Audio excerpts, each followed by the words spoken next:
Does he have it? Medeiros is going to get it. They're going to toss it. They haven't got it.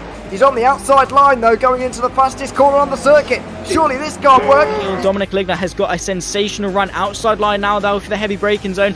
Around the outside goes the Audi R8. Look how much Miller's come back into play. Exactly, Miller's still start trouble. He's not on second and change. All of a sudden Miller's back in play. Can Barry do it? Big Barry's going to do it. Big Barry!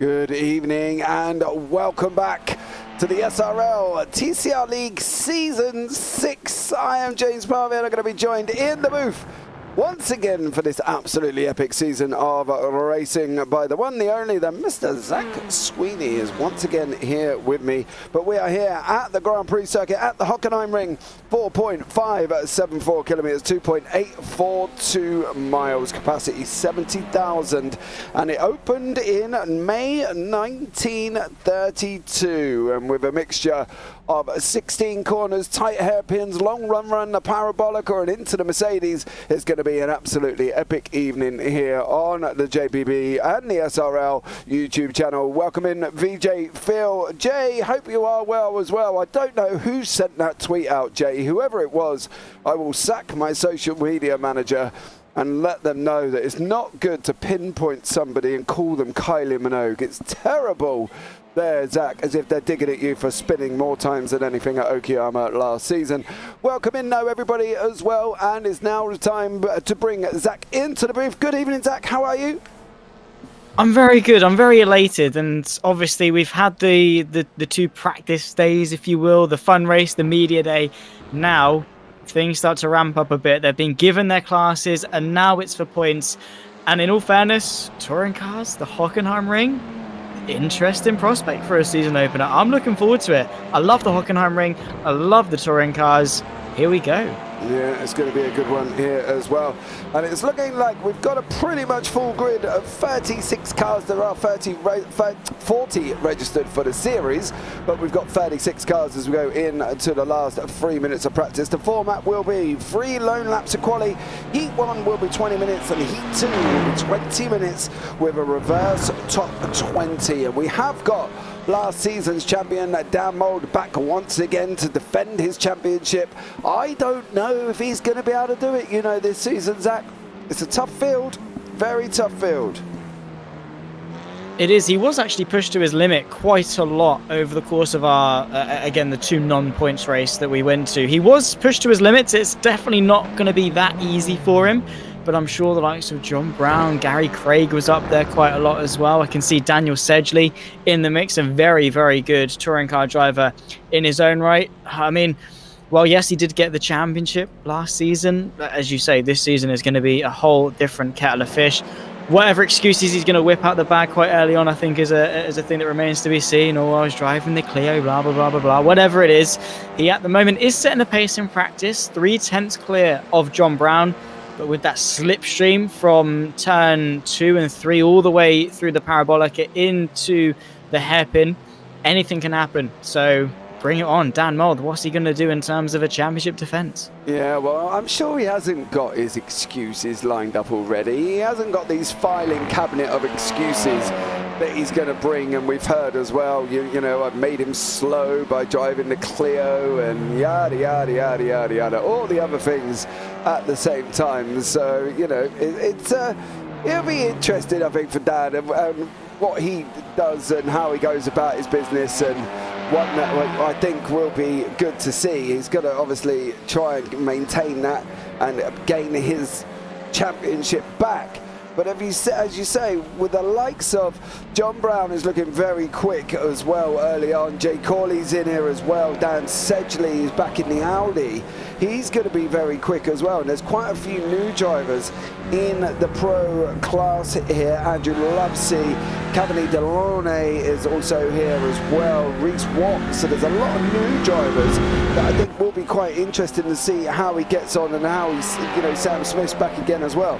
So there's going to be a lot of competition here for Dan Mould this season, and one that I think they're going to be able to take to the challenge. They're going to, really sort of give him and push him and see how he gets on. I think it's going to be an exciting season, to be honest. And with the 6 rounds that we have got, obviously here at the Hockenheimring, and round 2 at Oschersleben in 2 weeks' time, Catalonia National, Donny National, Zandvoort for round 5, and a Knock Hill International reverse.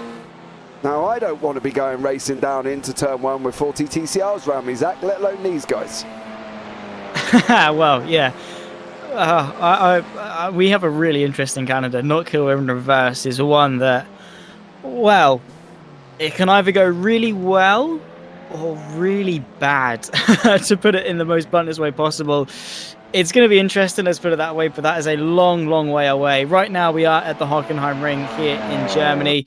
Love it or hate it, the new rendition of the circuit back in 2002, taken away from the dart through the trees, cutting off about 2 kilometers in circle length. Mm-hmm. I have to say, I do like the new layout of Hockenheim. I know a lot of people don't. I know I was watching the Rennsport ESL R1 broadcast a little bit earlier on with obviously the new esports and stuff. And Arjuna was saying that he doesn't like the new Hockenheimring compared to the old one. I was like, hang on, no. I honestly think it's a really, really good track. Obviously, if you like the classics, you're going to prefer the old one. But the new one, it still shines. I think there's still some really good places to get some overtakes done. The only thing is, though, it is quite flat. But, yeah, I don't know. Give and take. I think it's everybody's preference, isn't it? I don't mind the old one. The difference with the old one is, obviously, you could see it was kind of very much straight, hairpin, straight chicane, round the corner, straight chicane. There wasn't a lot to it. But it gave that dimension of racing. When we covered it for the VWSC for their modern series, we did the 250 kilometers of Hockenheim on the old track. It did produce great racing, but it was a different type of racing compared to what you see on this Grand Prix circuit. I think when you're going to bring something out like an historic series, I think whacking it on the old circuit's great. But I think the cars now are just built for this Grand Prix circuit. I don't think, you would see the same type of racing round here if it was on the old circuit. I think the close action TCRs that we're so used to are better in the Grand Prix circuit than they would be on a long run down and a hairpin and or a chicane and so on and so forth. So yeah, mixed emotions, but they still did use turn 11 into the stadium section, of course, even on the old track round where we are now. But it just come in from the right hand, the far left hand side, so you almost had another lane to the outside of the new track, and that's where they come in. But I think overall the type of racing here is probably more built for the Grand Prix circuit than it would be whacking them on the old very long 7.5 kilometer racetrack that they were on. 100%. I think touring cars in and themselves don't really bode well with long straights and continuously having your foot to the floor in the highest gear at the highest rev range. It just doesn't suit touring cars as much. Maybe IndyCar and Formula One, obviously, that's more suited to them. But touring cars, they're small, they're nippy, they put their foot down, they accelerate quickly, then they brake again, they turn again. They're much more suited to the tight and twisty natures of Grand Prix circuits, like the Hockenheimring, when we went to Alton Park and etc. Those types of circuits, that's more touring car racing, not straight, foot to the floor, 5th gear, 6th gear, brake, down to first, accelerate again, up to 6th gear. That's not really what touring cars are about. It's, there's a corner, chuck it up the inside. There's another corner, the guy on my left is going to chuck it back up the inside. That's what we love about touring cars. So I think the new rendition of the Hockenheimring is a good one. Obviously, with that, you do need some breakages between the corners, which I think the run from turn 3 all the way through the Parabolica into turn number 6 does that perfectly. It's the best balance you can ask for between tight and twisty with a bit of straights as well, and it's going to lend itself well to some overtaking. So this qualifying session that we're in, it might not be as important as it could be at other circuits. Yeah, I think it is. I think that run out of down into turn 1, they've got to kind of get away, and you really kind of do want to be up that front end of the field. I think generally though that in an ideal kind of way, you look at it and think, do they want to be mid-pack? Do they want to be up the front? And without a shadow of a doubt, I would want to be up the front here. Now, even that run into the turn 2 and turn 3 and 4 section at the top part of the circuit there, I think they still need to be in the front end, because you can get round there, you know, second gear, shift it round quite quick, because we're going to watch Gary Craig. He's going to come across the line in a moment. 3 purple sectors overall. Should be a pole lap. It is on a 1:53.3. But they do need to be able to get out in front. They've got to try and be at the front, because I think the midsection, that mid-pack, that towards the back of the field, could be complete carnage, especially if somebody takes turn 1 wide and then decides they want to come straight back on track, because if the space isn't there, it's going to be like a NASCAR big one. It will just go everything. Everything, everywhere, essentially, yeah. I mean, let's find out. Let's give him the benefit of the doubt for now. We'll wait and see. Gary Craig, as it stands, sets the benchmark, a 1:50.33. It's a long lap in these touring cars. So Dan Mould sets his benchmark. It's 4 and a bit tenths off what Gary Craig did. So a bit more time in the hands of the reigning champion in the Honda Civic. So here we go. What can he do in terms of it? Picture in picture. There's John Brown in the car. Great little insight there to see sort of how he's getting on, where his head's looking. You can see there how going into the Mercedes Arena section, his head is actually pointed to the next corner beyond where he's looking.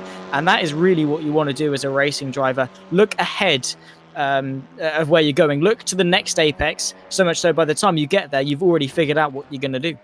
Yeah, John now as well. That's what he sees on his car in the bottom right. And that's what he's doing as he is heading around now.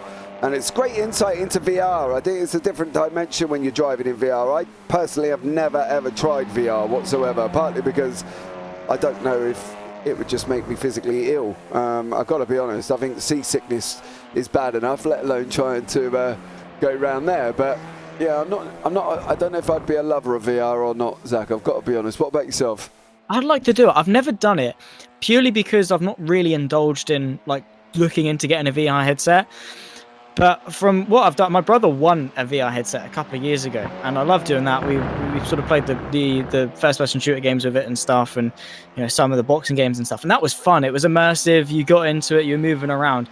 I would love to do it in sim racing, because the way you can look around, you can look at everything. It's as immersed as you're gonna get into the sim racing field. But yeah, again, I've just not really had the opportunity to do it as much as I'd love to, and as much as I would love to get into it. I don't know, just not really had the opportunity. I don't know. It's not really at the top of my bucket list. Sim racing is not really something I do actually doing it anymore. So I don't know. Yeah, it's just not really happened. But if someone come up to me and said, "Do you want to jump on my VR headset and do a lap of the Northlife or whatever?" I'd be like, "Yeah, absolutely. Sign me up. I'm going to do it." Because I don't know, it just seems fun. Maybe the seasickness is just you getting a bit old, James. I don't know. And I'm gone, right? I've got a red dot on my forehead, and I'm waiting for someone to pull the trigger. There's a mute button with Zach's name on it as well. VR all the way, says VJ. Sick new thing to have. John Stream on FYI. Thank you very much for that, mate. That is John in his car. We did have one for Dan, but it was playing havoc for Dan's frame rate on his computer, and he wasn't happy. He was like, "James, it's not working." I was like, "Okay, Dan, don't bother. Don't worry. We'll get it sorted out. It's fine." So we'll get Dan Mould on there next week once he sorts it out. So let's see what will happen with that one. But it's nice to see what John sees there, and it's quite a good addition here as well. As we watch Gary Craig go round once more, green all the way. Is he going to be able to take pole away from Mole? He is. 1:49.892. He's done his 3 laps. What about Dan Mould? He's about 2.7 points. I don't know, 2.7 round. No, hold on. I've got to figure out the words in a minute. Let's just say he's coming round to the end of his 3rd lap. How about that? You know what I mean? Easily done. Easily done. And they have only got 3 laps, so, you know. But it is going to be an interesting one here as well. Pretty much most people have, apart from Hilton Nickerson, who has not done his 3 laps yet. What about Mould? What's Mould going to be able to do here? He's got a purple in the last sector. 49.832. Takes it right at the end there. Dan Sedgey's not having a good time here. It's green across the board all the way. Where's Sedgey going to bounce himself up to? 9th overall. That's not ideal. Jay Corley, what about Jay? Where did you put yourself as well? Jay goes into 12th there. And Fraser Garrity down in 24th for Insignia Racing. He's got about a couple of laps left. He's not going to have much time to do them in a couple of laps. So we'll have to see here what he can do on this lap as well. But it is a very tough circuit here, isn't it, Zach? And I think it's one that's going to test the drivers on what they're going to be able to do in this car. 100%. You really do have to be on the limit here. There's so many different tests of speed and tests of ability. The Mobile 1 curve, just as you go into the Sachs curve, where in 2018 we saw Sebastian Vettel go off that very quick flick to the right. Such a tricky corner, and especially in these front-wheel drive touring cars, the car is going to be on the absolute limit. So you really have to be so precise with where you brake, where you turn, where you get back onto the power. And that's universal over the course of the entire circuit. It's so challenging when these cars have got front wheel drive, because the fronts are doing the turning, the accelerating, the braking. They're taking so much force through them. So, yeah, I mean, I guess that's true for any circuit, but I guess more so the Hockenheimring with its balance of high and mid-speed corners. It's going to be a good one for sure. But, I mean, I'm interested because the close qualifying, 0.06 of a second between the top two, how insanely close it is. I think between both classes, the pros and the AMs, it should be a fairly memorable start to the season. It should definitely be as well, and one that we can hopefully open it up with a bang, and it should be fine. Was a gamer, mean good luck. Okay, not sure what we missed in the process there, but there we go. Right, the grid is up on the screen. Dan Mould is your pole man with Gary Craig in second, Andrew Lovesey third, Jono Johnson fourth, John Brown fifth, Matt Elmore sixth, Reese Watt seventh, Steve Howard is in eighth, Reese the leading AMs as well there, Dan Surgley ninth, Kev Eilert 10th, Craig Waters 11th, and Jay Corley down in 12th place.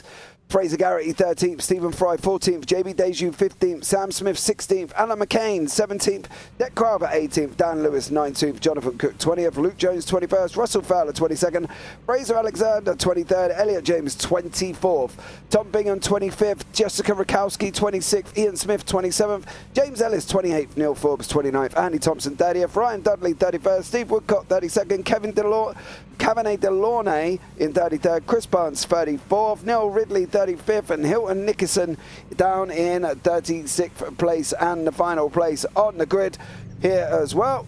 And we are just waiting for our pole man. There he is, Mr. Mould in the famous number 80 car.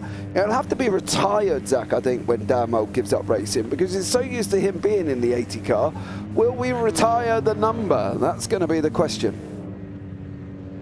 It'll probably be 80 by the time we have to even think about that, let's be honest. I mean... Well, I might be. I don't know about you. I meant Dan Mould would have to be 80 before you can drag him out the cockpit. I mean, yeah, he's going to keep going until he's, frail and physically can't turn the steering wheel. He'll probably have his force feedback on negative numbers just to deal with the crippling joints that he's got in his hands and feet. But he'll find a way nonetheless. And, well, is he going to find a way to victory today? Yeah, definitely there as well. Gamer K, my monitors have decided not to work as triples now, so don't think I'm going to make the first race. Is that Cabernet Delaunay, do you think? Let me know if it is you, Cabernet. Here we go. Lights are up. 3, 4, 5. And we are green for the first race, round 1 of the season. And it is Dan Mould currently out in front. Going down into turn 1 with Gary Craig right next to him. Craig's going to take the inside line and take the lead earlier on. Andrew Lovesey is going to be in third. And then Kev Eilert is also here as well, with Fraser Garrity down in 11th and 12th on that run up into turn 2. There's moves further up as well. Matt Elmore has just cleared Jono Johnson.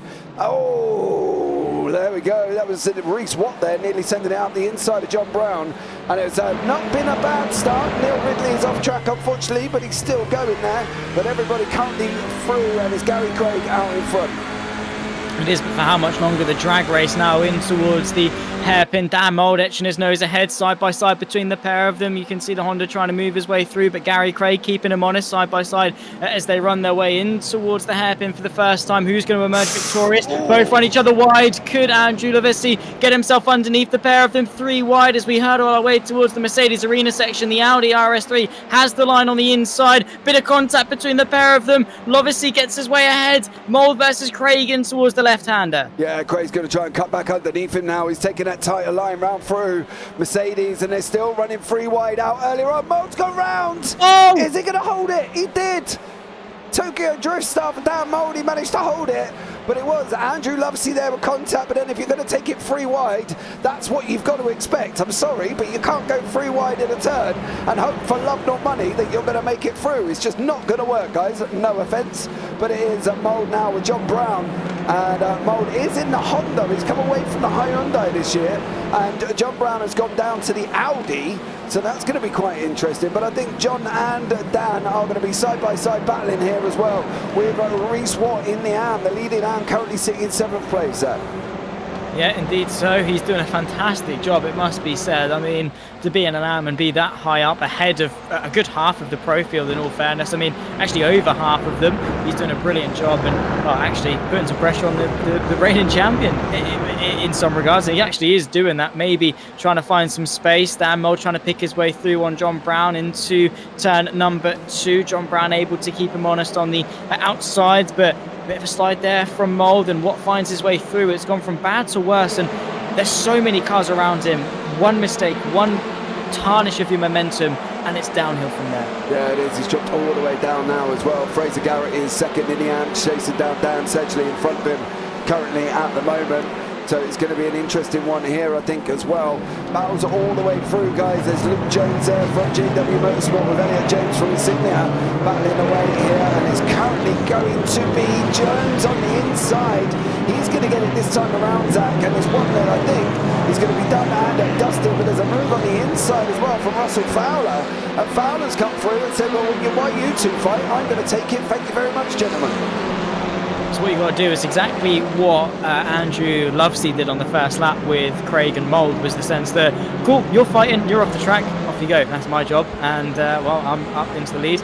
Unfortunately, he's down to 3rd place now, but that's sort of the dynamic that you have to settle into in races like this. Look at that, you can't even pick the cars apart. They're just bumper to bumper, the entire grid all the way back. The biggest gap is between 1st and 2nd. That's around 1.8 seconds. The rest of them separated by virtually nothing, and even less than that as they run their way in towards the final couple of curves. The Sud curve, the south curve, if you like, if you translated it quite literally, towards the south end of the circuit. Picture in picture, there's John Brown, and I would hate to be in VR if this was the context of this race. Yeah, it's definitely going to be hard. John is going to have to try and get onto the back of Jono Johnson, but he has got Steve Howard closing him down currently at the moment there as well. That's what Steve sees. He's chasing down Brown in front currently. John Brown going into turn 2 here. How is this going to work? Well, we're just going to have to see how it comes out. But John is having a good old fight with Jono Johnson, and one that we will keep an eye on as well as we look back. And there is Jono, there is John in the bottom right hand corner, and John is chasing him down now with 15 minutes on the clock. Pretty important of the way tick through, short and sharp, cheap and cheerful really are these races. Lovesey gets his way past Matt Elmore up in a 2nd place, 2 seconds up to the race leader. It's turned itself into a race for 2nd. Jono Johnson has got, obviously looking back, he's got John Brown on his tail. Which way is he going to go? Is it going to be side by side between Elmore and Lovesey, actually maybe into the Mercedes arena section? No changes, but 4 cars, nose to tail, a little bit wide from Lovesey. It's not been the first time we've seen that. It's pretty much a carbon copy of what happened on lap number 1, and Matt Elmore is continuing to pile on the pressure.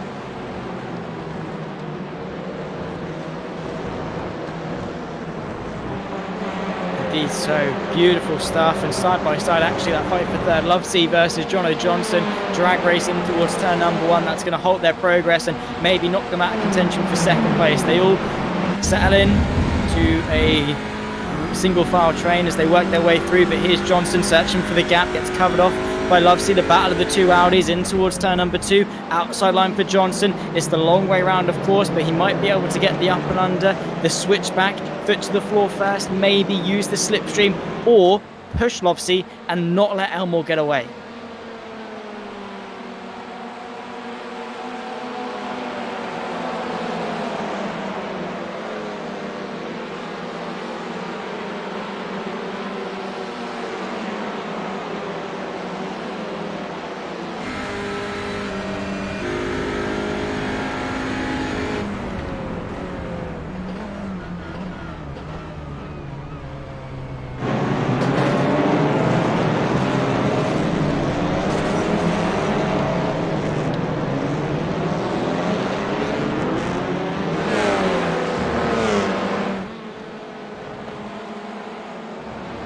Oh, absolutely. You have to weigh up the risks side by side. Brown and Johnson as they emerge out of the Mercedes Arena section now in towards the stadium. And, well, it's just a case of picking them off one by one, searching for the opportunities and committing to the bit. Dan Mould is in this train, let's not forget. If he just works his way through nice and comfortably, there's the move from Hailwood. He's going to try and go side by side. Johnson still on the outside though. It's still the long way round through the left, inside for the right, inside for the next right as well. The advantage swings his way back to Johnson. He's able to retain the top five, but here comes Dan Mould. The door opens, he finds his way through, steps his foot in and says, thank you very much, I'm coming in.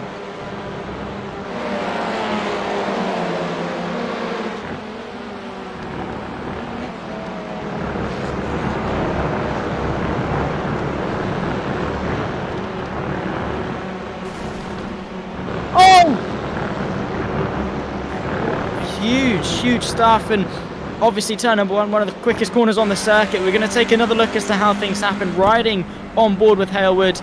All good now, bit of twitch, bit of out of shape, riding over the curb as if he's Tony Hawk, then it gets out of shape, bam, spin. How we didn't take out half the field, I don't know. Still not great, the danger was there, and understandably so. That's the end of his race one.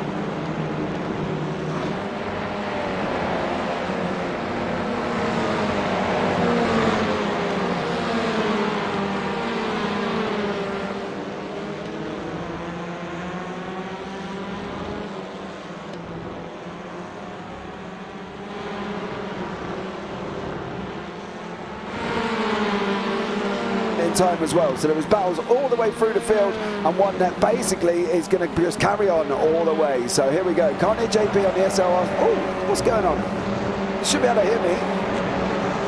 Oh, there we go. Black Bob apparently is that. There we go. Welcome back, James. Yeah, Thanks, here we go. mate. I've just been talking to myself. I don't have the volume on, so I can't honestly hear. But that'd be a bit awkward having you in my ear twice. I mean, it's bad enough once. I'll be honest. I'm joking. Wow. He's pushing your madness in the young sir, Yeah, I'm sorry. That was too good of an opportunity to pass up. I'll be honest. Like a child anyway, testing boundaries, you are, dear sir. I'm going to find the naughty corner very, very soon. Let's put it that way. You definitely are, mate. Yeah, it was worth it. I'll take that. Honestly, the smile that put on my face was too good to be true. Yeah, I can imagine.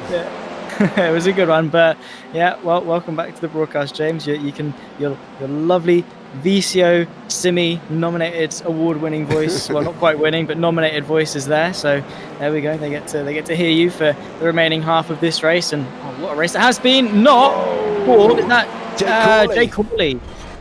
Yeah, Corley's gone round. Unfortunately, I could say just as Twitter predicted, but I won't be so harsh to Jay Corley. Was it all on his own? That's going to be the question. Oh, no. Well, kind of. He goes in a bit hot, doesn't he? And then he gets spun from the car behind. So, unfortunately, Jake Corley has gone round, has dropped all the way down the field in 27th place at the moment there as well. But it is still John Brown fighting away with Lovesey and Jono Johnson tucked up right behind him here with Dan Mould behind that, trying to get onto the back, not really managing it at the moment, Zach, as well. And it looks like John Brown's got the run on him kind of currently at the moment in this little battle, but he has got Jono Johnson for company here. It depends on what Brown's going to be able to do. I'll be interested to see how he gets on and whether or not he's going to be able to give Lovesey a bit of a fight. Yeah, absolutely. The final stages, obviously, of this race, as each lap ticks down, that's one less opportunity to find a way through. On the limit through turn number 1, any changes going into the second braking zone? Not really. That's not really where you want to make the moves. It's all about when you put your foot flat to the floor and climb up the rev range, climb up the gears, build the MPH, and well, who's going to be prevailing by the time they slam on the anchors? John Brown getting a fantastic look at the rear end of Lovesey in front. The gap is closing. He can see himself getting closer. Enough so for Lovesey to go to the inside. The gap closes on the outside, so no movement really from Brown. But you can see how hard he is pushing that steering wheel, and they are nose to tail as they exit the hairpin. Yeah, they're still going here as well. Currently on the run up into turn 7, turn 8. John Brown with Lovesey battling away for the front. Gary Craig is off up the road, 3.8 seconds at the moment here, so he is currently doing an absolute job, and I think one that can be proud of as well for Gary Craig's done an absolutely incredible job. Got out in front, kind of led, didn't he? Took the start, and that was it really. Job done for him, but Craig Walters is not job done for him, as we've got Dan Sedgley in front, behind him, battling away here as well, and got that run out of turn 11 into 12 before he goes diving up the inside. Is he going to be able to dive up the inside here? He's not. The door's closed by Walters, but he's also got Reese Watt, who is under so much pressure from Fraser Garrity for the AM lead currently as well, Zach. It's going to be tough for either of these to get through. Indeed so. It's a tough circuit at some points to overtake, especially when you're in packs of cars like this, because you've got to be mindful of each and every single one of your actions, because one step out of line could be disastrous. Side by side as they run their way through, Walters versus Sedgley, almost. Well, they actually did try and go side by side through turn number 1. Of course, it is going to be Walters that reigns supreme on that particular skirmish as they work their way through. Obviously now this is the fight for the AMs. It's Watt now trying to go to the outside. He actually has settled himself back in amongst the AM guys, and well, here we go, Garrity.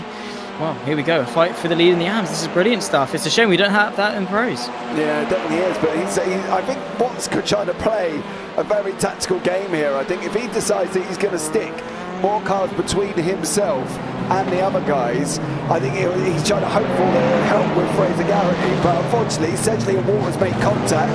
He's trying to go, Waters trying to get involved here as well. Garrity's sitting back. He's almost like he knows something's going to happen, but I'm not entirely sure what Garrity's hoping will happen. I think, don't get me wrong, running 3 wide is never a good idea in general, especially when, oh, that's going to happen. Waters there, big off by Sedgley. Huge. Oh my God, blimey, that was at high speed as well. And I think he got tapped, didn't he, from Walters coming down into Mercedes. Walters comes back on track, just spoons him. Look at that. Wow. That is a lonely wheel bouncing, and a Olympus Esports TCR car finding his way back into the pit lane. Unsurprisingly so, I'll be entirely honest. That was a big one. It happens when you're racing that hard, it must be said. But well, we're back to this fight. Gary Craig, 4 seconds clear of Matt Elmore, 1.5 seconds clear of this fight. Andrew Lovesey, John Brown, Jono Brown, Dan Mould. A podium is still on the cards despite the poor lap one. Yeah, definitely there as well. John Brown and Jono Johnson here as well, and Dan Mould trying to get up to the inside as well. He's having a go at Jono Johnson, not going to be able to make it through as well. Further down in the AMs though, we have got Chris Barnes with Tom Bingham, Russell Fowler, and also Kevin Delaunay fighting it out as well here. These guys are down in 23rd, 22nd and 21st place. So there's battles all the way through with John Cook trying to make a break for it. He's trying to get onto the back of Jessica Rakowski with Ryan Dudley in front of her currently at the moment. So there's battles all the way through the field. These guys putting on an absolute stellar job here as well in the round one, and we've got 4 minutes on the clock. Andrew Lovesey is under attack from John Brown, going round through turn 7 into Mercedes they go. Turn 8, Lovesey's going to have the inside. Is Brown going to run him around the outside? There's going to be a slight little bit of contact there as well. Jono Johnson wants to get involved. Contact again. Oh, Brown's just had enough.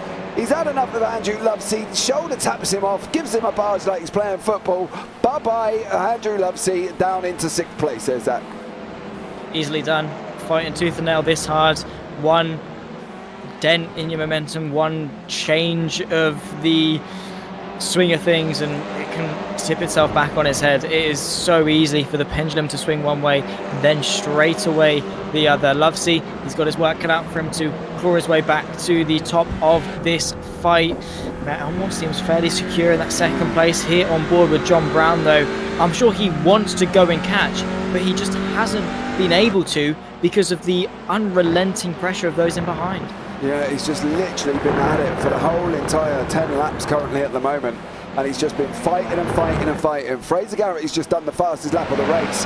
He's trying to get onto the back of Craig Waters. He needs Waters kind of to get on and attack Reece Watt, just to be able to give Garrity a chance at the AM victory, because obviously we've got this pro and AM battle, and Garrity wants to try and get there but just can't get there at the moment, and he's got Waters in the middle. He needs Waters to put Watt under pressure. I know this is different classes, and we talk about this every time we have a multi-class race like that. Do they need to race each other? Well, clearly Reece Watt is fast. Leaning on there as well. Craig Waters leaning on Watt, going around the parabolica. Here we go into the Spitzker. I think he's going to try and come back on the inside. He is. It's now going to be a straight run up into turn 7. Craig Watt on the left-hand side. Craig Waters on the left-hand side. Reece Watt on the right-hand side. And Gary's tucked up behind him in that insignia car. And what do we think here, Zach? Can he really, should Watt be involved? Does he need to be involved? What's the situation we think? Gary's going to send it 3 wide. Oh, he's being lent on. Oh, that could be dangerous. What is the situation with Watt is the question. I mean, yeah, that is a lot of Watt. A lot of power to his name in the lead of the race. Let's also remember that. I'm just throwing all I can here. I'm digging myself deep with every pun that I... Pun it up, mate. Pun it up. Yeah, absolutely. Yeah, well, he's charging up. It is Reece Watt. He's fighting tooth and nail for the race lead here at the Hockenheimring. Fraser Garrity trying his absolute best to put some pressure on and go for the race lead. Fortunately, they've got that 3.5 second gap back to Deju, but 1 lap left to go.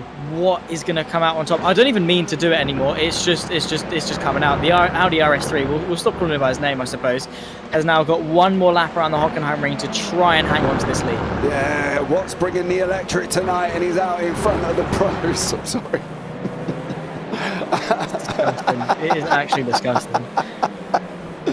Oh, dear me. Final lap of the race here. Gary Craig out in front, Matt Holmore second, John Brown third, Jono Johnson fourth, Dan Mould fifth, Lovesey 6, Waters in 7th place. Oh, it's all coming off here now. What can we do about that? Eh? It's terrible. Absolutely terrible. Overall, there are the standings there as well, and it's all going off with the AMs mixing it in with the pros. Cook's not having a good time, down in 17th at the moment. Delaunay down in 20th. Alexander down in 22nd place. But here we go now for this final run. Can Mould clear Jono Johnson? It's going to be a difficult one for him, I think. I don't think he's going to be able to. Can Watt get past Craig Waters? It looks like Waters has cleared Watt, and Garrity now is going to try and get hold of Watt before the end of the lap. Again, I don't think that's going to be possible, Zach, here, but we have got Gary Craig coming around the final few corners. He's done a brilliant job. Up a place, got the jump on Dan Mould at the start, fought 3 wide, held on brilliantly, hasn't looked back since. A great way to start his season. Race 1 Pro will be Gary Craig. He's going to come across the line. Absolutely stellar job from him there as well. Unbelievably, job done from Gary Craig by about 4.8 seconds over Matt Almore. John Brown manages to survive here with Jono Johnson and Dan Mould. How is this AM battle getting on? Well, Reece Watt has put Sam Smith in between them, and he's going to come across the line and take the AM victory. And what there takes the victory there with Garrity in second place. So great job from him there as well. And well, that was an incredible race one, you would have thought. Can't really think of many better ways to start a season, maybe with Craig not finishing 5 seconds ahead, but apart from that, great way to sign it off. Now we get to do it all over again for race number 2. I'm looking forward to it. The Hockenheimring doesn't disappoint. Definitely doesn't here as well. Ooh, who's that? Chris Barnes. A little bit excited at the end of the race there. Well done, Chris. Good job. But we will bring you up the results here as well. Just waiting for, I believe, is Luke Jones. He's just crossed the line there. But we should have the results very, very shortly. Don't forget, we have got a top 20 reverse for race 2. So we'll have to see how that one pans out. We've got Ellis, Howard, Lewis and Fowler still currently on the track. There is Howard, he's just coming into turn 12. And then Dan Lewis behind him with Russell Fowler also on that run through turn 11 into 12 he goes as well. Adam Wright, I think this is where we were at, isn't it? Watt is entitled to build as big a gap he can to the guy behind, and if that means putting cars in between themselves, then didn't say anything else. But yes, I fully agree with you. I mean, he did have, if he is fast and he can keep up with the pros, then he's entitled to stay there. At the end of the day, if he's quicker, he's quicker. He can't help if the pros are slightly slower. He's just driving within his limits, driving to his capabilities. He's got a race win on the line.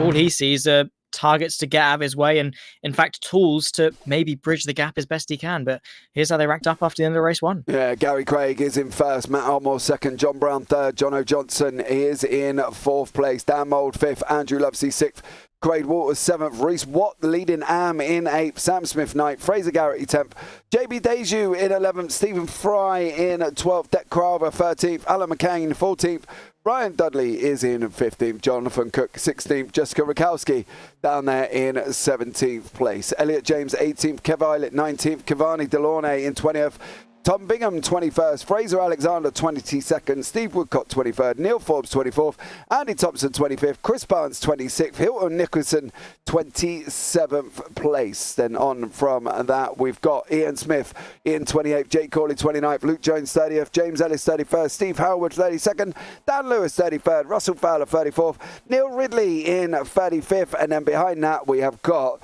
the Dan Sedgley who finished in 36th place there as well. Dan was in YouTube chat. Has anyone got any paracetamol? Well, Zach, that was an absolute horrendous hit that Sedgley went through there as well, and one that I'm not really surprised he needs paracetamol for.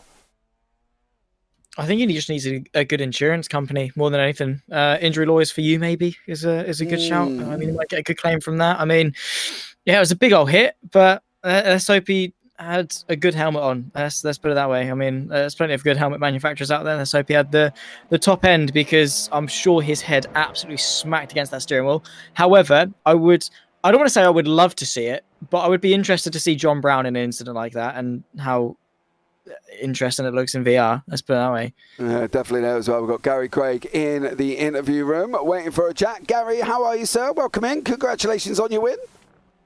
Thank you very much. That was a good one. I think I'll take the peace and quiet slightly in front of the chaos. Yeah, I would do as well. It was like a nice little Sunday drive. When it got out in front, Dan Mould went round and it all caused a little bit of chaos behind. And then you just went on and chilled and 6.5 seconds down the road. Yeah, I mean, I got a good start there, got a good jump on Dan, and then got into turn 2 and didn't have the heat that I was expecting. So Dan got back alongside, and then we, like on the exit of that hairpin there, just when 2 cars touched a little bit, we both dragged each other wide, which put us 3 wide.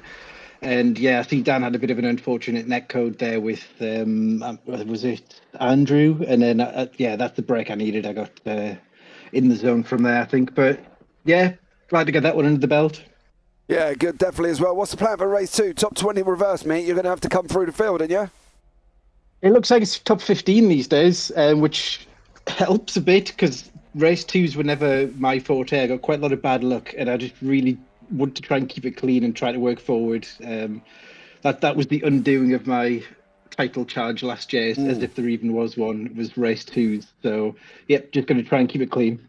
Yeah, absolutely there as well, mate. Well, thank you so much for joining us, bud. And we'll look forward to having a chat. Maybe if you can get a victory in race 2. Fingers crossed. It's a hard ask, but we'll give it a go. Yeah, definitely there. Thank you for joining us there, bud, as well. Cheers. All right, that was Gary Craig in the booth there. I am wondering, has it gone to top 15? And I always thought it was top 20. Maybe it was top 15.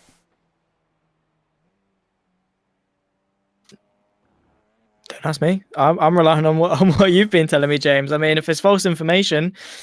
Yeah, all right. Don't be picky. Okay. I'm digging. Do you sell shovels? I mean, I could use a good one. You're not doing yourself too well here this evening, young sir, are you? No, it says reverse top 20 for the feature. Unless, well, my brain's too small for this, James. You can't be doing this to me. Well, the promotion poster said top 20. Everything says top 20, so I'm going to rely that it's top 20. Unless something's changed that I'm not aware of as well. But there we go. All in all, we'll just keep plugging along. Having to start from the pit lane isn't the one, says the Gamer K. No, definitely not. Not ideal. Yes, mate, I am Cavani. Okay, mate, that's fine. How do you say your first name? Is it Cabernet? Cabernet Delaunay? Maybe I am right. Sounds about right, doesn't it, I think? 20 seconds left of warm-up before we go into race 2. Send prayers. Why do you need prayers? After what you're going to say to me when we come off air. No, I'm not like that. As long as we can have a laugh and a joke while we're doing this little amazing esports racing that we cover here on the JPB YouTube channel, that's all that matters. Makes it a little bit more interesting. We don't want to be all like serious and serious is boring. Normal is for boring people, right? Yeah, exactly. We want to do special. Yeah, exactly. We do it in a different way here on the JPB YouTube channel. We respond to YouTube chat as well, which is always good. So there we go. Right, grid is coming up now for race 2. Ryan Dudley is in first, Alan McCain in second, Deck Crowther third, Stephen Fry fourth, Jamie Deju fifth, Fraser Garrity sixth, Sam Smith seventh, Reese Watt eighth, Craig Waters ninth, Andrew Loversey 10th, Dan Moe down in 11th with Jono Johnson next to him in 12th, John Brown 13th, Matt Armour 14th, Gary Craig 15th, so it is a top 15. John Cook 16th, Jessica Rakowski 17th, Elliot James 18th, Kev Eilert 19th, Cabernet Delaunay 20th, Tom Bingham 21st, Fraser Alexander 22nd, Steve Woodcock 23rd, Neil Forbes 24th, Andy Thompson 25th, Chris Barnes 26th, Hilton Nicholson 27th, Ian Smith 28th, Jay Corley down in 29th, Luke Jones 30th, James Ellis 31st, Steve Howard 32nd, Dan Lewis 33rd, Russ Fowler 34th, Neil Ridley 35th, and Dan Sedgley down in 36th. And I spit read that because we're just about to be going green very, very shortly here once more on this race, and the lights are coming on already here, and here we go once more for race 2 into the breach, my dear, and it is Ryan Dudley leading us away straight up at the beginning with Alan McCain, Deck Crowther and Stephen Fry. Alan McCain has got that inside line into turn 1, but he's going to take a big dose of curb there as well, but he manages to get holding through. There's a big incident further back as well. Oh man, a lot of people gone off there as well. You can see them all in the background strewn across the track, and unfortunately it looks like out picture man John Brown is also sitting at the back there, unfortunately for him as well. I would say everyone was free and cleanly there, Zach, but I don't think they have been. No, not the vast majority of people anyway. There's just people everywhere, cars everywhere. Reverse grid nature is always going to throw a spanner into the works. But what's going to happen as we decide the run in towards the hairpin for the first time? Inside line trying to pick their way through. You can see John McCain under a bit of pressure from Deck Crowther as they work their way through. Nothing really changing too much. Everyone running single file amongst some of the top 8. But behind that is an absolute war zone. It looks like the M1 essentially in rush hour, just everyone everywhere, all parking up, all Constantina up on the very slow apex, the slowest corner on the circuit, of course. Once again, it's like an accordion. They stretch out, they shrink back up together again. But so far, so good, it must be said for Ryan Dudley out in front. Yeah, currently Dudley's out in front by 1 second. VJ, can you stop giving me grief in the chat, please? My eyes are perfectly fine. I wear glasses for a reason. Doesn't mean I can see, but I wear glasses for a reason. As well, Jessica Rakowski has just cleared Cabernet Delaunay, and okay, maybe not. They're going to be running side by side here. There's the view from Craig Waters as these guys go too wide around. Oh no! I thought they were going to spin each other off there. That was always going to be tricky when you're going from front to back, and then a little bit of contact there would have just put them both round, unfortunately, for Jessica Rakowski and Craig Walters battling away nicely here as well. Kev Eilert is in the mixers. He's just gone past Elliot James, fighting away side by side at the moment as well. As battles further back, Jay Corley's trying to come through the field with Steve Woodcock, Dan Sedgley. Sedgley's under side by side nearly with Forbes. Forbes settles back in behind him as they go through turn one. But Dec Crowther and Alan McCain are fighting out up the front here with Steve Fry, Fraser Garrity, Sam Smith and Dan Mould. Wow, opening race starts to this, they don't get much better, let's put it that way. I mean, great stuff on display from the SRL TCR boys. It's very wide there. McCain takes the leads, and Dudley relinquishes it and relinquishes the podium, relinquishes the top 5, maybe even, whatever that caused, a slowdown maybe. Yeah. I'm not entirely sure, but there we go. That's one way to lose the race lead. Yeah, I think Dudley did get a slowdown there because he was very, very slow. Obviously, slow down. Sam Smith and Ryan Dudley here battling away with Dan Mould and Reese Watt is back up there again.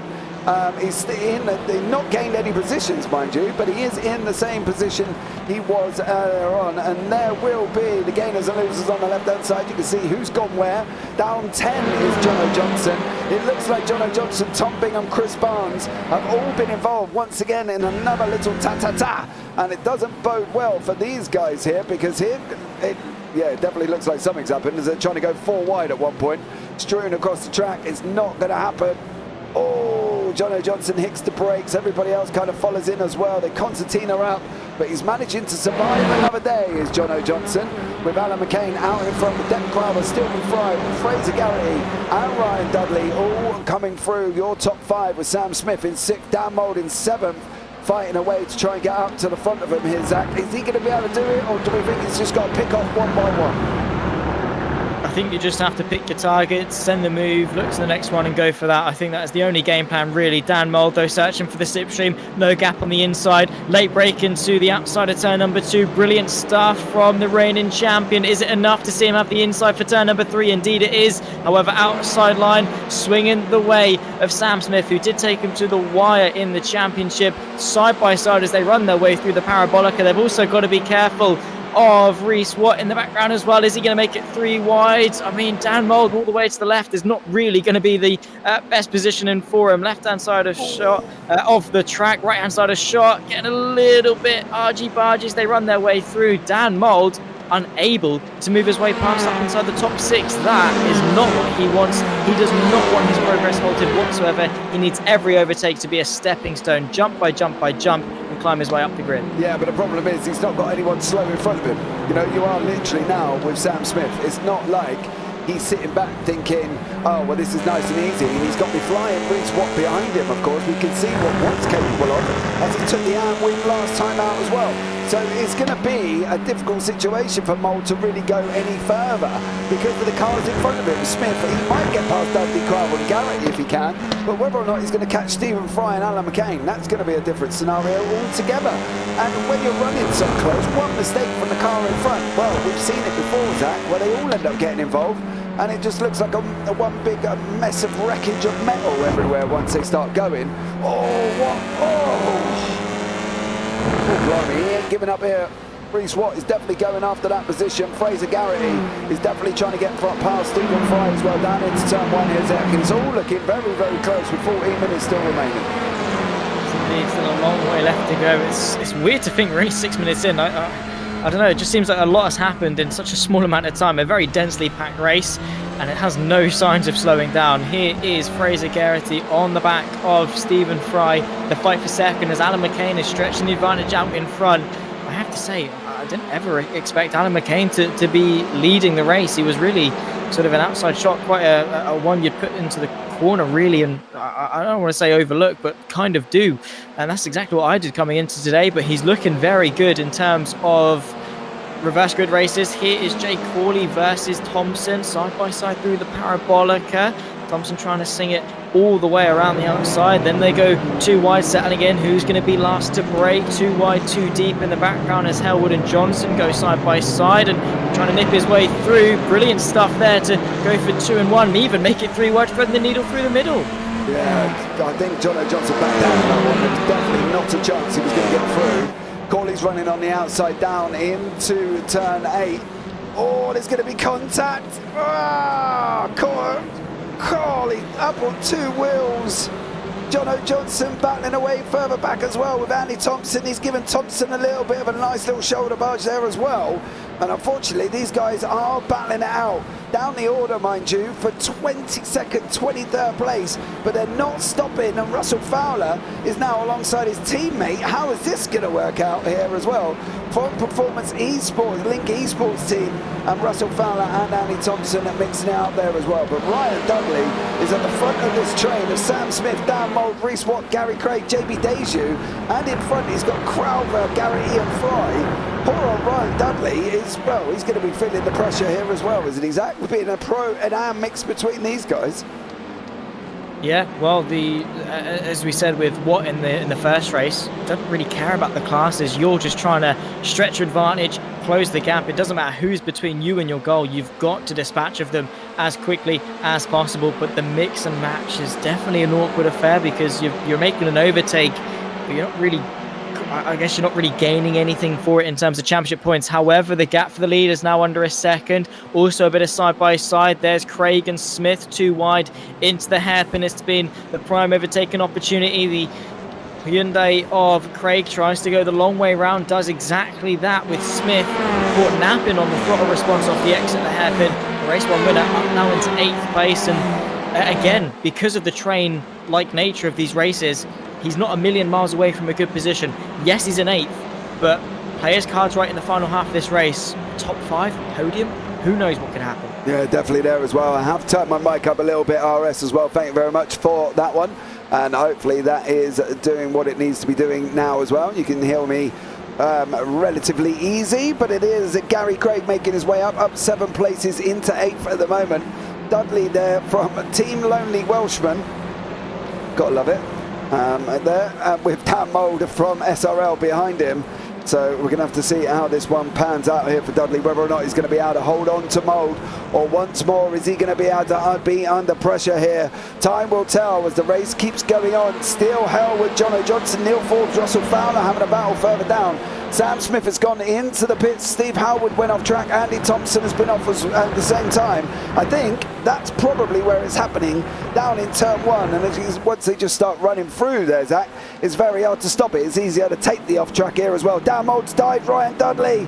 Oh, Dudley's going to get pushed out. Can he get the inside line for the next corner? It's going to be working out side by side. There's no contact there as well. Absolutely amazing job from these guys as they go running down the Parabolica now. Down into the Spitz curve. Reece Watt is still not going up. He's still not on the blackout yet. He's still bringing the electric, providing it all is Watt as he's running down into the Spitz curve. He gets down Mould. Is Mould going to send it out the inside? They were 3 wide briefly for a minute. Dudley's going to try the cutback. Gary Craig's going to sit there and watch all this happening here, Zach. And Gary Craig can just get his popcorn and think, well, this is nice, you guys carry on. He's going to be having a lovely view, a lovely show in front of him, and it's probably one that he's going to want to get a good old 4D experience of, get himself into the mix and really get involved, get in touch with what's going on. There is obviously Watt just in front of him. Reece Watt, he's not many miles away. He probably could have gone for a move if he really played his cards right. Final half of the race now is 9 minutes and 15 seconds left to go into the Mobile 1 curve once again. Oh wow, Gary Craig, you've got to take curb to rotate the car, but too much and it bottoms out and it rotates too much, and well, that's how spins happen. But fortunately Gary Craig has it all under control. Yeah, I would say he has it all under control, but he only just has it under control there as well. Fortunately as well, Reece Watt did the same thing. He went off at the same corner, so unfortunately they both did exactly the same thing at exactly the same time, and it was just unfortunate there that for Gary Craig, if he managed to hold it on, he might have been able to get that position past Watt. But again, both men doing exactly the same thing. Mould up on 2 wheels round turn 1. He's gone now up 6 places into 5th currently at the moment. And there's all battles all the way through, even down here with Fraser Alexander. Steve Woodcock fighting out for 25th, 24th and 23rd place. I'm trying to find where Dan Sedgley is at the moment. He's up here in 15th. 3.4 seconds. He's up 21 places. the biggest gainer of the whole entire race too. Sergey at the back, mind you, after his race 1 poor finish, and he's now up 21 places, and he's got 2.7 to Kev Eilert, and Jay Corley has not got that back to Tom Bingham at the moment here. Zach, he's got literally about, well, a tenth currently on Bingham. Is going to try and give him a run into the Spitzkare here, side by side. Bingham on the left, Corley on the right. Behind that as well is Steve Aylward. Oh! Huge, and it might have got Hailwood involved as well. Slight little tap, both of them pointing opposite directions. Jay Corley, it's the right way. Wow, that is not what you want to see. I'll be honest, I'm as to how that actually happened. It almost just looked like he right hand down on the straight. We're right on board with Jay Corley as they does he hit the grass? Enter through. I mean, he's braking, brakes on the curb, brakes on the grass, boink in a bit. There we go, rolls backwards. I have to say that is wholeheartedly on Jay Corley there. Yeah, poor old Tom Bingham there was right minding his own business, and next thing you know, he's got this flying car coming at him, this flying Honda, and unfortunately Corley manages to stay in 19th place, mind you, but probably not going to be flavour of the month, and I'll be very surprised if he gets a Christmas card. Dudley running wide, he's going to lose a position to Reece Watt and Gary Craig. Craig's got the inside down into turn 1. Is he going to be able to muscle his way through? He is. Gary Craig now up into 9th, into 7th place after starting down in 15th. So an incredible job there. Russell Fowler still fighting it out here as well with Neil Forbes, with Andrew Lovesey behind him. And Neil Ridley still battling away with Dan Lewis and John Brown. So John Brown is back on track again and running once more here in VR, of course. Oh, no, there isn't John. Where you gone, John? He's seeing the light is what he's doing. I mean, after a race like this, I don't blame half the people. I mean, the amount of crashes and carnage, yeah, I don't know. Maybe he's taking the ascend up to the sim racing god. Side by side, John Brown trying to pick his way through. He is still going on, but all the way down in P30 overall. That is not where he would have wanted to see at all. Continuing to go side by side, it'll be the inside for Brown, who finds his way now up into P29, which, yay, a position gained, but it's P29. It's not really where you want to be as a racing driver. But again, the cutting our attention up and down as Sam Smith is fighting along with Delaunay, and there's changes up and down. Wherever you look, really, the time and tower is moving in some capacity. Yep. Battles all the way through. Craig Waters here in 10th with JB Deju behind him and Jessica Rakowski behind that as well. With Kev Eilert, there's still battles up front. McCain is hanging on. Stephen Fry is literally hanging on by the skin of his teeth here with Fraser Garrity behind him, and then Deck Crowther has got Dan Mould behind that as well. So this could be a nice little tidy five-way as we go into the last 5 minutes here, Zach, and it's going to be an interesting one, I think, as well. And I'd love to see McCain hold on, right? And I'm not going to lie, it would be like a favourites victory. But it is going to be tough for him with the likes of Fry, Garrity, Crowther and Mould behind him. He's going to have, what, maybe 3 more laps? And it's going to be flat out right tough. It really is. It's crunch time now. Dan Mould looking to the inside, pick his way up to 4th place. Bit by bit, he's fighting his way to the top, ascending his way towards the race victory, the podium. Who knows? If it stays as close as it is, if he plays his card right, if he picks his way through bit by bit, gets past Garrity, gets into this fight between McCain and Fry, who knows what could happen for the reigning champion. His redemption arc from race number 1. What's going to happen into the Spitzkare hairpin? No changes amongst the top 5. No changes behind that either. Maybe Stephen Fry. Wow, he is looking very aggressive and putting the pressure onto McCain. Yeah, he definitely is here as well. He was nose deep in McCain's bumper there at one point. Kev Eilert has made a change. Lost it. Looks like he was all of a sudden going to be up into a position, and I got a funny feeling Kev Eilert may have had a little bit of an issue. He did, and Rakowski got through there, unfortunately for Eilert. I wonder if that's assisted here from Kev Eilert. Did he assist, or did Rakowski assist him?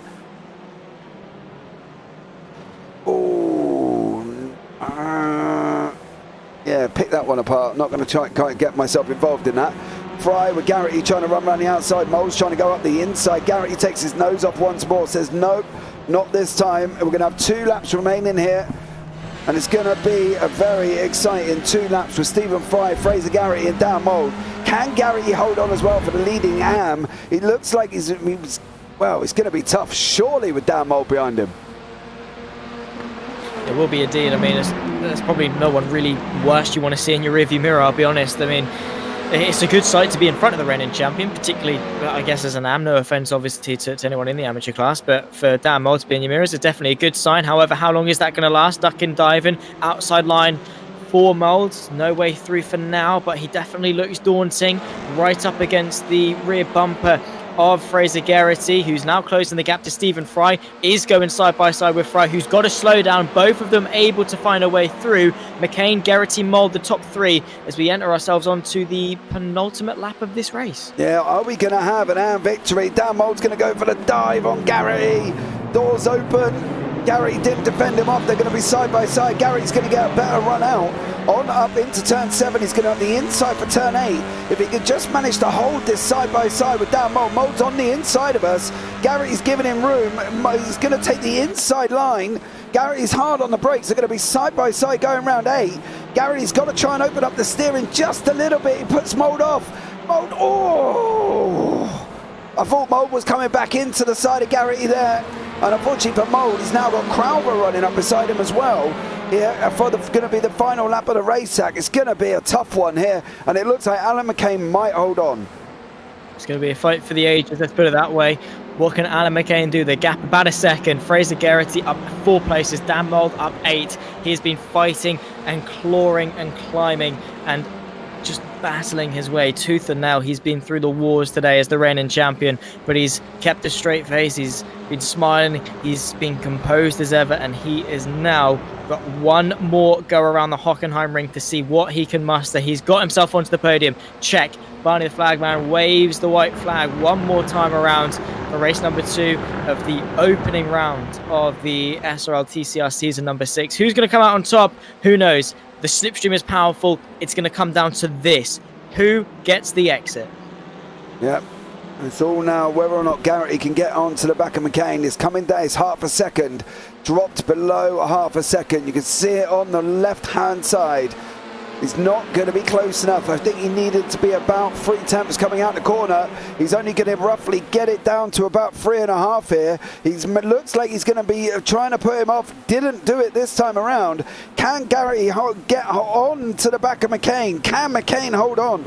He's got no fewer than about 6 corners left as Alan McCain, and it's now going to be tough for him as Geraghty's closed the gap nearly on 4 tenths. As well for the final part. On board we go with Geraghty. He's going to be looking at the inside of Mercedes, not this time. Mould doesn't look up either. Geraghty takes his line. He's got the run with McCain coming out of 8, goes through 9. Off to 10 they go, and on the run up into 11. Can he do this, Zach? What do we reckon with literally about 5 corners remaining? Each time he turns the steering wheel, it's one less opportunity for him to take. He needs an almighty run through the Mobile 1 curve. He's not close enough. As long as McCain keeps it tidy, it's his race to lose. Fraser Geraghty, it's been an outstanding race from him in the AM class to take not only the AM victory, but a P2 overall. A couple corners left to go, but there's going to be no changes, but any miracles. Yeah, unfortunately for Geraghty, not going to be able to get it done. It looks like McCain is going to hold on for the race victory here in race 2. He's going to go across the line. He's going to take that victory. Geraghty's going to hold on. Dan Mould's going to be in second. Crowther with a 2nd place in the AMs. Stephen Fry there. Ryan Dudley all coming across the line. But it's still battles further back. Corley is trying to fight here. But Fowler and Neil Forbes are fighting it out as well for 8th and 9th in class. We're on board with Forbes. It looks like Fowler's going to get it this time. Corley's going to end up 10th in pros there as well. But Stephen Woodcock, wow, he has literally got Andy Thompson right attached to him there as they go. He's come across the line as well. Great job from them. And then further down, here comes John Brown, Daniel Lewis, Hilton Nickerson, Neil Ridley, and Jonathan Cook with Ian Smith are the last ones across the track. But it is McCain with Mould, with Fry in the pros, and then it's Geraghty, Crowther and Dudley in the AMs, your top 3, and an absolutely stellar job from all of these guys. Absolutely amazing evening of racing. 2 races to go. done here as well. Round 1 finished. If you want to get yourself involved, Discord's down in the description links on the SRL and the JPB YouTube channel, so you can get yourself down in and join in if you really want to. Not sure, there might not actually be any places left. I believe they maxed out at the 40. Obviously, we've only got 36 on track here currently at the moment, but you can always be on a little standby list just in case as well. And don't forget, guys, JPB are running the Clios and the GT4 leagues. Clio's only got about 4 places left. The GT4s have got a little bit more. Again, links down in the description below. You can join the JPB Discord and get yourself involved with that one once more. So you can be involved in the GT4s or the little Clios, racing around some epic short tracks as always that car can do. But here are the results from Heat 2 here, and it is Alan McCain on top with Fraser Garrity in second, Dan Mould third, Deck Crowther fourth, Stephen Fry fifth, Gary Craig sixth, Ryan Dudley seventh, Reese Watt eighth, Matt Elmore ninth, Craig Walters 10th, JB Deju in 11th, Jessica Rakowski in 12th place. Dan Sedgley battled up to 13th in the end. He gained 23 places. Absolutely stellar job from Sedgley there. Kev Eilert in 14th, Johnny O'Johnson 15th, Andrew Lovesey 16th, and Russell Fowler down in 17th place.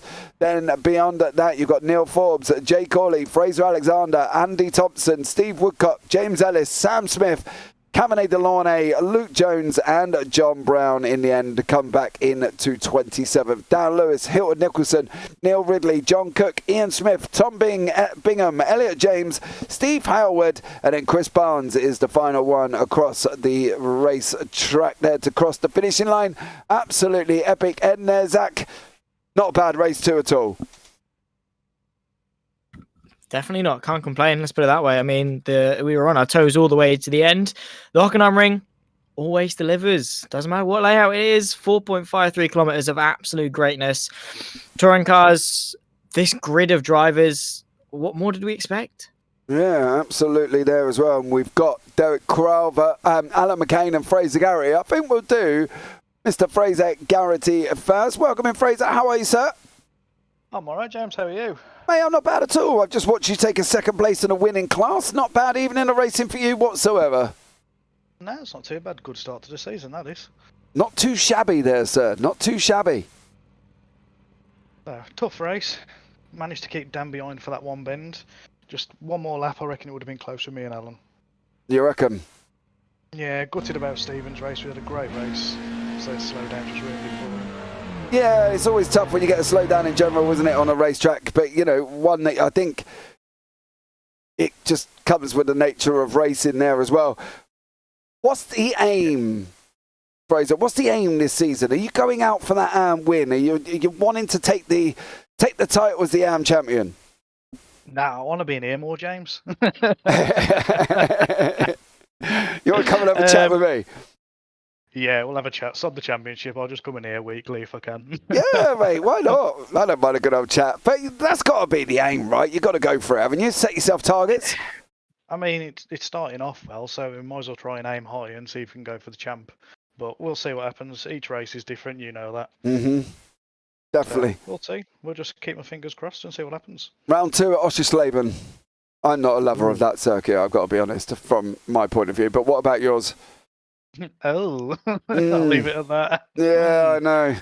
I know. I haven't had good luck in the past there, so we'll see what happens. Yeah, well, good luck, mate. I hope it works out for you, and we get to talk to you in 2 weeks' time again. Thank you so much for joining us. Anyone you want to shout out before we let you go? Just to Dan and John, hopefully put on a good season like last season, and we'll see how it goes. Yeah, absolutely. Absolutely. I'm sure it'll be a great season here as well. Well, Fraser, thank you very much for joining us there, bud. Take care, and I'll catch up with you soon. James. See you later. Thank you. Bye-bye. Bye. Now we've got the pro winner, Alan McCain, in the booth. Alan, how are you, sir? Very good.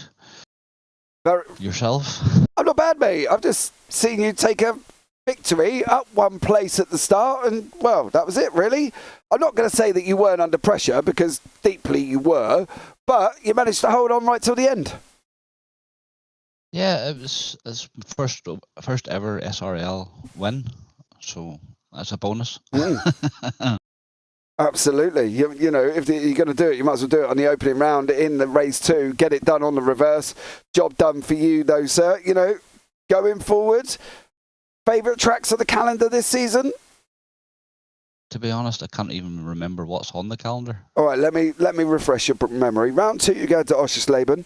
Round 3, Catalunya National. Round 4, Donny National. Round 5, Zandvoort. Round 6, Knockhill International Reverse. So we'll go with round 2. Wherever that was, I can't even mind. Oschersleben. Oschersleben and Zandvoort and Knockhill. Okay, well, you're the opposite to Fraser. He doesn't like Oschersleben. So. I do. I've had good results at Oschersleben before. Where are your targets, Alan? Where are your targets this season? Top 5, possibly. Well, if you keep doing that, you will, surely. I hope so. Just pity about the teammate just getting taken out in turn 1 and race 2. But we'll fight back. We'll put our heads together and fight back. Yeah, I'm sure Sam Smith will come back stronger there as well. Well, Alan, thank you so much for joining us. Anyone you want to give a shout out to before we let you go this evening? Just big shout out to John and Dan for putting the league on, and yourself for doing the fantastic broadcast that you do. Awesome stuff. Thank you so much for that one, Alan. And we'll look forward to having a chat with you probably in a couple of weeks' time at Oschersleben. I hope so. Take care, buddy. You too. Right, now next up we're going to bring in both of these together. I'm going to chance a double interview here. Wish me luck with Dan Mould and John Brown. Of course, John was... Double ender. Good evening, gentlemen. How are you? You interrupted my introduction there as well. God blimey. I'm sure it would have been fabulous. Well, it would have been. It's a bit late now. You know what I mean? It's gone out the window, isn't it? But your race 1 was fabulous, John. Your race 2, not so much. Yeah. I meant to talk about race 1. I've forgotten race 2 already. P3. I was pleased with that. Race 2, I got caught up by somebody who got caught up by somebody. So, that was pretty much race over.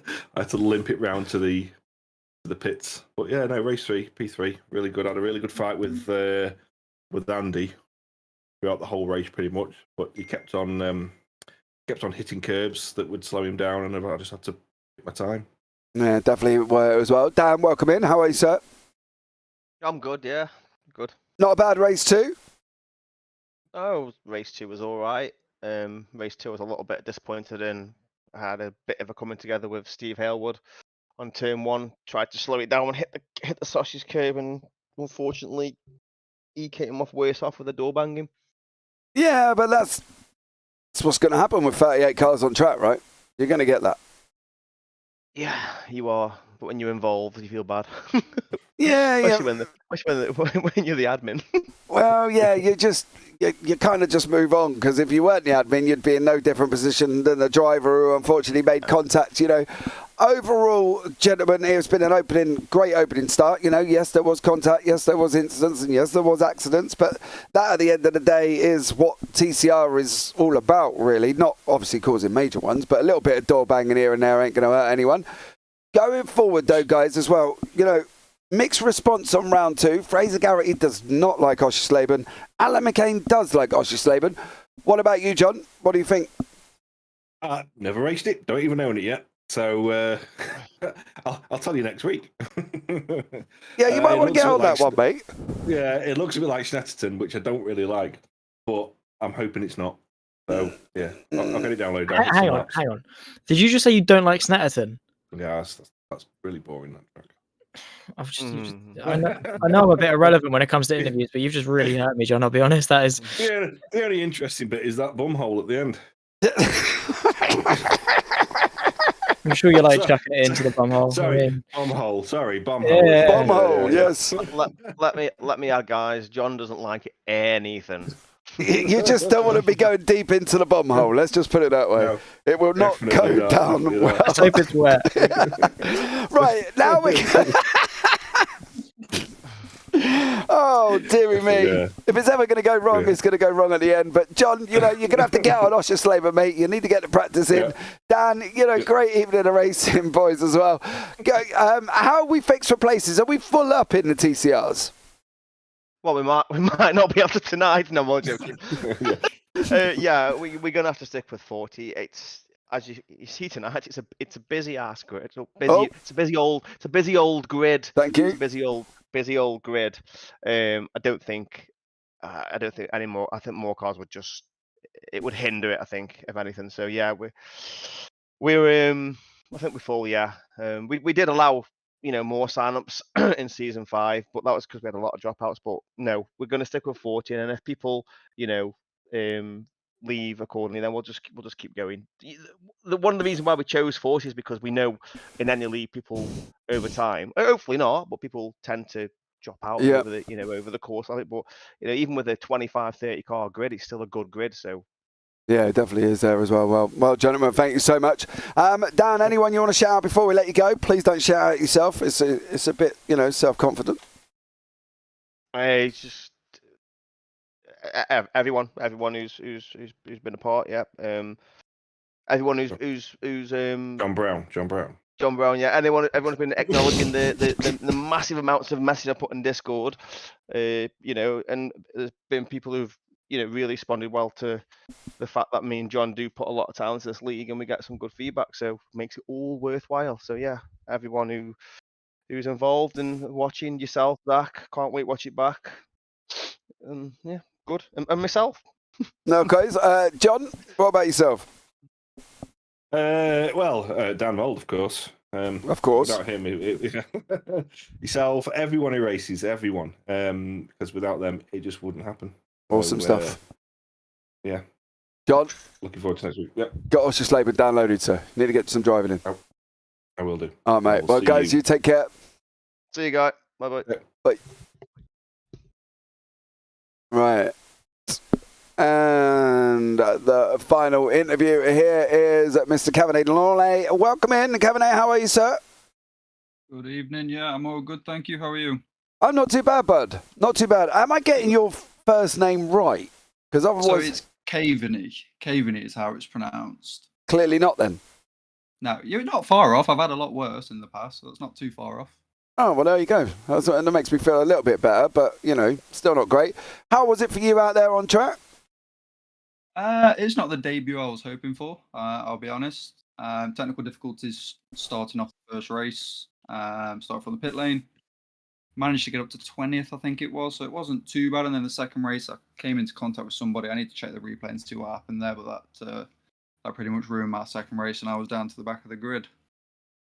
Yeah, I think, though, when you've got a 36-car grid and you've got TCRs, it's something that's likely to happen, isn't it? Yeah, definitely. Yeah.